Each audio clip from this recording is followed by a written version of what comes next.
전혀 위압적이지 않고 이게 좀 불경스러운가요? 좀 반려적인가요? 예, 함께 하잖아요. 저도 저 문을 통과했었는데 전 번뇌가 아직도 많습니다. 아주 세속적인 짐에서 벗어나야죠.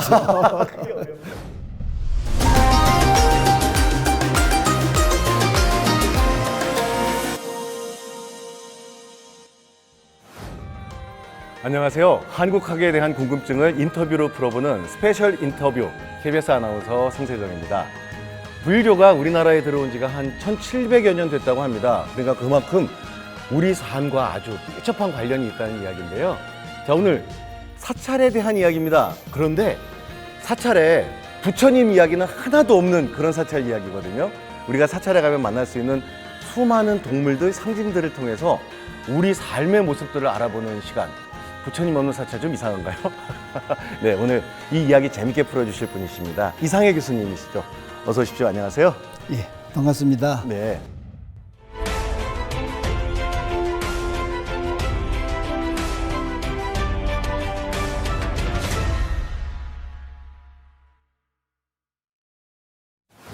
네, 그래서 오늘 사찰 한 곳을 찾아보고 그 이야기들이 어떻게 전개되나 알아보려고 합니다. 그래서 저희가 찾은 곳이 이번에 그 유네스코 세계문화유산이죠. 해남 대흥사. 네, 이 사찰에 아주 재밌는 상징들이 많다고 하는데요. 이게 지금 이제 대흥사 모습이잖아요. 좀 넓고요. 저 전체적인 배치에도 무슨 동물 문양 같은 걸 만들어 놨을까요? 그건 아닌가요? 대흥 사찰은 그 전체 배치에서는 동물 문양을 읽기는 상당히 힘듭니다. 그러나 네. 사찰 전체가 곧 불국토로 향하는 곳이다. 꽤 있습니다. 커다란 배의 모습. 그렇습니다. 예.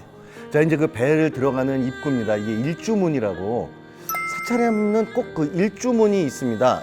정문을 저렇게 만드는 이유가 있습니까? 예, 이유가 있죠. 모든 인간들이 만든 건축에는 들어가는 문이 있는데 그 문은 사실은 이 안을 지키기 위해서 항상 문짝을 다는데 사찰은 오히려 그와 같은 반대를 하고 있습니다. 사찰에는 문짝이 없습니다. 그는 다르게 그러네요. 예, 일반 대중을 위해서 항상 열려 있는 구조를 보이고 있죠. 아, 네. 그리고 벌써 여기서부터도 저 용이죠. 표정이 정말 익살스럽게 그려놨네요. 한국의 사찰에 그려진 용은 기본적으로 이 불국토인 사찰을 지키기 위해서 그려놓은 것인데 저것은 굉장히 특별합니다. 왜냐하면은 중국이나 일본에 있는 동양의 같은 용이지만 우리의 한국에 있는 용은 굉장히 해학적이고 익살스러운 모습입니다. 저것은 곧 일반 서민들이 쉽게 다가갈 수 있고 친하게 보이기 위한 그런 모습을 하고 있습니다. 네, 전혀 위압적이지 않고 오히려 사찰을 지킨다기보다는 이게 좀 불경스러운가요? 좀 반려적인가요? 예, 함께 하잖아요. 예, 그런 뜻이 강하죠. 자, 여기는 이제 사찰 입구 통과하면 볼 수 있는 부도입니다. 부도라고 하면 보통 이제 고승들, 스님들의 무덤, 묘지지 않습니까? 그렇습니다. 예. 왜 입구에다가 조성을 할까요? 무도는 사찰을 지나간 많은 스님들의 그 삶을 보여주기 위해서 입구 한쪽에 모시는 곳이 많습니다. 그래서 저 사찰에 모시는 부도들은 그 모신 스님들에 따라서 여러 가지 다양한 모습을 하고 있고 그 부도는 다만 죽은 사람의 공간이라는 것만 보여주는 것이 아니라 이곳이 곧 불국토의 세계다라는 것을 상징하는 동물 문양들이 많습니다. 특히 이 대흥사 부도에서 우리는 그런 것들을 많이 볼 수 있습니다. 대흥사는 우리 임진왜랑 승경장으로 가장 유명하신 그 서산대사와 밀접한 관련이 있어서 서산대사 부도비도 지금 이 안에 있지 않습니까? 그렇습니다. 예, 예, 바로 저 왼쪽 뒤로 우리가 이 서산대사 부도를 볼 수가 있습니다. 조금 화려한 저 부도죠? 예, 바로 그렇습니다. 네네. 왼쪽으로 보이는 것입니다. 이 서산대사 부도를 유심히 보면 부도 자체는 이 시기에 만들어진 부도 형태로서 굉장히 정형에 가깝습니다. 그런데 저 부도가 이 제작 부도 자체가 이 불국토를 상징하는 그러한 동물들로 꽉 차 있습니다. 지금 저 옥계석 지붕 있지 않습니까? 네. 지붕고 추녀 끝에 보게 되면 다른 이 부도들에는 일반적으로 연봉이나 이러한 것들이 있는데 이 서산대사 저 부도에는 보면은 이 용의 형태의 그런 용머리죠. 이러한 조각이 들어가 있습니다. 저기 그럼 이거는 사람 얼굴들 아닌가? 맞습니다. 저러한 것들은 이제 동물들 형상이죠. 원숭이인가요? 굉장히 원숭이입니다. 굉장히 해학적이죠. 네네. 그러니까 그 서산대사의 이 무덤 묘탑이죠. 자체를 지키겠다. 뭐 이러한 뜻을 가지고 있습니다. 그러면서도 쉽게 또 다가가서 서산대사의 채취를 느낄 수 있도록 돼 있죠. 연꽃인가요? 또 이제 연꽃이 있고 연꽃 사이에 이제 동물들 문양이 있어가지고 저것이 이제 그 지붕 위를 하나의 이 봉주라고 하는데 그러한 형태를 만들고 있습니다. 아까 기단 쪽에서는 저는 여기요 지금 왔어요. 예, 바로 저렇습니다. 멧돼지 아닙니까? 좀 멧돼지가 보입니다. 네. 보이고 그러니까 저 기단이 세 단으로 되어 있는데 제일 위에 부분, 저 이제 상대석이라고 하죠. 네. 저 방위마다 또 동물들이 조각이 되어 있어 가지고 팔방을 지키고 있습니다. 거북이도 있습니다. 네. 특히 이제 거북이와 같은 저런 바다 물고기는 이제 반야용선을 타고 극락세계로 갈 때에 보호해주는 그런 동물임을 상징을 하고 있습니다. 야, 이 부도비 하나 안에 온갖 생물이 다 같이 다 살고 있습니다. 있네요. 예. 그러니까 불교에서 상당히 중요한 것이 이 부처님이나 이런 스님들이 이 고통을 받고 있는 일반 대중들과 항상 함께한다. 그런 의미들이 강하죠. 그래서 저런 부도도 그러한 뜻이 굉장히 강하게 표현되어 있습니다. 이제 또 문이 나왔습니다. 해탈문이네요. 예, 그렇습니다. 이제 이 해탈문을 지나면 드디어 해탈의 경지, 다시 이야기하면은 부처님들이 계시는 그 불국토로 들어가는 그 문이 되겠습니다. 저도 저 문을 통과했었는데 전 번뇌가 아직도 많습니다. 아직 세속적인 짐에서 벗어나야죠. 그게 어렵고요. 이 코끼리. 불교의 상징으로는 코끼리, 특히 흰 코끼리인가요? 불교에서는 흰 코끼리가 상당히 중요합니다. 그거 왜냐하면은 부처님의 어머님께서 흰 코끼리를 태몽을 이렇게 꾸셨기 때문이죠. 특히 흰 코끼리는 불교에서 추구하는 것 중에 하나인 그 덕목을 가진 이러한 동물로 상징하는 것이 큽니다. 네. 자, 이거는 코끼리가 아닌 사자입니다. 사자죠. 사자를 타고 있습니다. 그 갈기가 보입니다. 예. 흔히들 우리가 이제 사자후 뭐 이렇게 이야기를 하는데 사자는 지혜를 상징합니다. 지혜를 상징하고 그래서 저 사자를 타고 있는 저 이제 동자는 이제 문수 네. 동자를 보여주고 있습니다. 자, 이제 그 대흥사 경내로 들어왔습니다. 제가 아는 짧은 상식으로 이제 오른쪽으로 가면 서상대사 그 표충사 쪽이고 그렇습니다. 가운데 보이는 게 이제 천불전이고 예. 왼쪽으로 가면 대웅전이 예, 그렇습니다. 예. 나무에 거꾸로 매달려 있는 뭐 호랑이 표범 그런 게 보였습니다. 그건 예. 뭐 어떤 의미입니까? 왜 그렇게 고생을 하고 그게 있죠? 이제 바로 뭐냐면은 사람들과 함께하고 뭔가 같이 뒹굴고 있는 것 같은 그런 해학적인 모습을 하고 있죠. 이것이 이제 우리 한국 불교 사찰에서 보이는 동물들 문양의 굉장히 중요한 특징입니다. 중국이나 일본에서는 잘 보이지 않는 것이죠. 여기 보면은 이제 보면은 칭계루가 있고 저 뒤에 지금 우리가 이제 칭계루 밑으로 들어가지요. 네. 들어가면은 저 앞에 이제 그 대웅보전이 보입니다. 이곳이 요 문양은 좀 무섭네요. 용인가요? 사자인가요? 흔히들 이제 사자머리라고들 해석을 합니다. 상당히 그 기면과 같은 형상인데 사자로들 보고 있습니다. 그래 이 기면과 사자가 합쳐진 형상과 같은 것이죠. 어떻든 저 계단을 오르기 전에 벌써 저 두 동물상이 대웅보전을 꽉 지키고 있고 이 속에 들어오면 모든 것이 안전하다. 지금 딱 보면은 대웅보전 정면 기둥마다 여기 보듯이 기둥 위에 저렇게 용머리를 조각을 해가지고 밖을 향하면서 용이 저 법당을 지키고 있는 그런 조각을 하고 있습니다. 대웅보전 실내로 들어가게 되면은 또 실내에도 대들보에 얹혀져 있는 그 용들을 우리가 볼 수 있습니다. 이제 완전히 부처님이 이 법당의 주인이 되시니까, 그리고 새들이 날고 있습니다. 완전히 극락 정토라는 것을 보여주고 있죠. 저 용은 금방 봤는데 이 처음 봤거든요. 이게 바로 이제 불국토의 세계입니다. 그리고 이제 저 동자들이 이 극락조 위에 저렇게 함께 있는 모습을 조각해 놓고 있죠.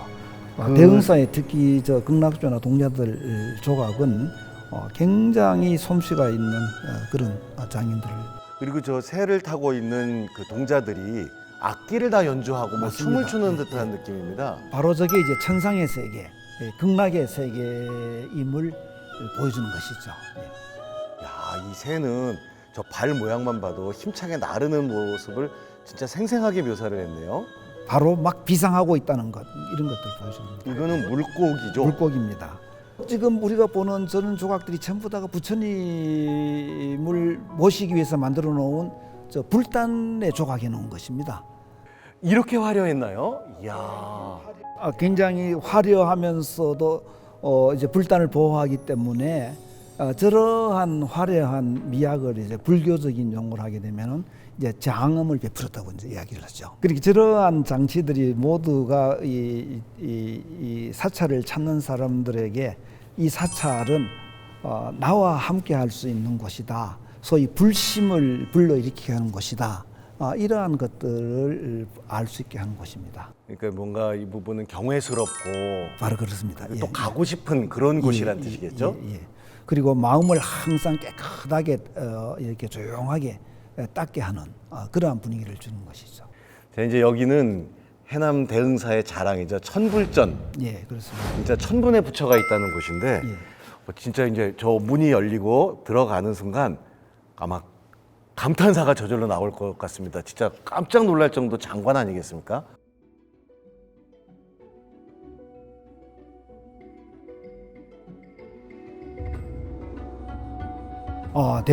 천불전 속을 들어가게 되면은 정말 놀랍니다. 천불전에서 우선 보시면은 저기에 기둥마다 동물상이 있지 않습니까? 네. 동물상이 있고 이제 들어가게 되면은 정말 우리 새 속의 세계하고는 전혀 다른 세계라는 것을 알 수가 있습니다. 용도 다 모습이 달라요, 보면. 다릅니다. 예. 물고기인가요, 저기? 저기에 보게 되면은 우선 연꽃, 그 다음에 물고기, 그러니까 바다 물 속에 살고 있는 연꽃과 물고기가 엉켜 있는 세계죠. 네. 그러니까 저기는 이제 새 속의 어떤 그러한 근심이나 어떤 어려움들에서는 벗어난 곳이다. 이런 것들을 보여주고 있습니다. 이제 꽃봉오리가 있네요. 그렇죠. 예. 근데 꽃봉오리 사이에 지금 저게 뭐예요? 쥐인가요? 저기 옆에. 보게 되면은 바로 그렇습니다. 쥐도 있고 여기서 지금 안 보입니다만 개구리도 있고 또 저기는 봅시다. 조개가 있지 않습니까? 저거 아니면 개가 있지 않습니까? 네네. 이러한 온갖 그러니까 이 새 속에 있는 모든 만물이 함께하는 공간이다 하는 것을 저렇게 상징적으로 보여주고 있죠. 천불전 가면 보통 그 천분의 부처를 보고 감탄을 하는데 실제로 천분의 부처 말고 저 이 문양들 여기가 더 어쩌면은 의미하는 바가 더 클 수도 있겠다 생각이 많은 드네요. 분들이 들어가게 되면은 부처님의 이제 예배하고 어떤 경외심을 표현하는 것으로 드려온 것을 다 하는 것으로 이제 하지만 사실은 이 법당 내부 공간 전체, 특히 그 내부 공간과 천정에 저렇게 장엄을 베풀어 놓은 문양들을 보면은 이 불국토라고 하는 것이 이러한 곳이구나. 그리고 사람들이 세속이 가지고 있는 그 어려움에서 벗어나고 마음의 평정을 찾을 수 있는 곳은 이러한 곳이구나 하는 이런 장치를 한 것을 우리가 볼 수가 있습니다. 저 수많은 저 문양과 수많은 저 색채 저 자체가 하나 좀 친근하면서도 압도적인 그런 그렇습니다. 느낌이죠. 저 자체가 하나의 작은 세계 혹은 소우주를 만들고 있는 것이죠. 그러니까 서방 극락 정토라고 하는 것은 하나하나가 사람들이 거기 가서 이제 모든 것들을 내리고 정말 어려움에서 벗어나는 그런 세계라는 것이 이거 보십시오. 자, 이건 코끼리네요. 상당히 해학적이죠. 네.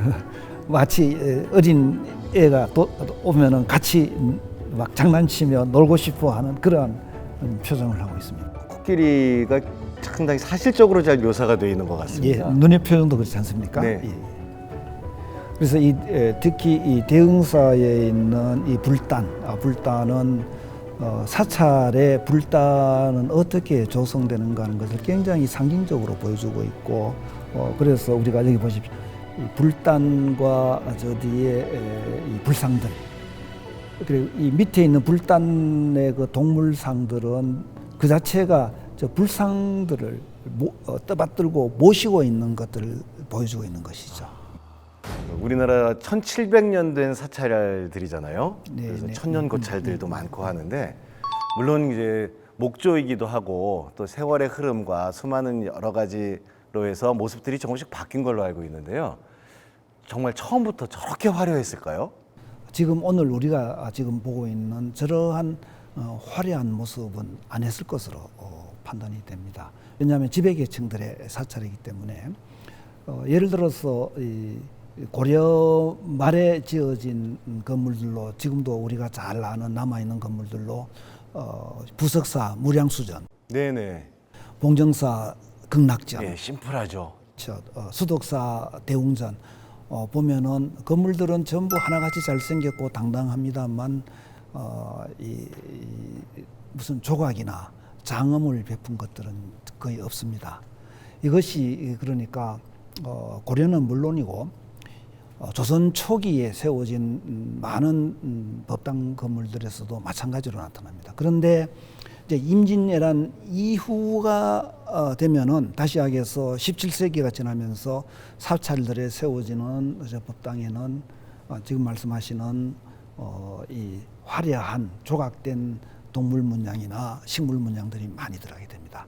이건 무슨 말씀이냐 하면은 결국은 임진왜란 혹은 호란을 겪으면서 어려움을 이겨낸 일반 서민 다수 대중들이 사찰을 찾기 시작을 하고, 이분들이 사찰에 쉽게 와서 불심을 일으키면서 예배할 수 있는 공간을 마련하기 위해서 노력했던 흔적이 도처에 보입니다. 그 노력의 하나가 바로 이 사찰에 많은 저런 동물 문양들을 통해 가지고 화려하게 장식을 하고 또 장엄을 베풀었다고 볼 수 있습니다. 우리나라만 그렇습니까? 아니면 종교의 모든 형태들이 좀 비슷한 게 있습니까? 많은 분들이 잘 알겠습니다만 유럽에 여행을 가보면 중세 교회당들은 정말 그 돌에 여러 내용의 어떤 그런 그 성경을 묘사한 조각들이 보입니다. 이 전부 다가 바로 뭐냐면은 문자를 모르는 일반 신도들을 위해서 그 조각을 통해서 이 기독교를 이해할 수 있도록 했던 것이, 그것도 일종의 마찬가지로 오늘 우리가 이야기하는 불교 사찰의 저런 문양이나 이런 것들하고 통하는 내용이라고 우리가 이야기할 수 있겠습니다. 화려해진다라든가 그런 것도 좀 같은 맥락이 같은 있습니까? 맥락이라고 볼 수 있습니다. 우리가 불교 사찰에서 보이는 이 많은 동물 문양들을 보게 되면은 그 동물 문양이 그 화려하게 다른 다양한 형식으로 표현되어 있는데, 이것은 결국은 비록 조선 사회가 이 불교를 억압을 했지만 그 불교는 일반 대중과 함께 했고, 결국은 불교가 조선 사회의 문화와 또 그리고 대중들의 삶과 함께하는 그러한 형식으로 사찰의 동물 문양이 베풀어졌다고 할 수 있습니다.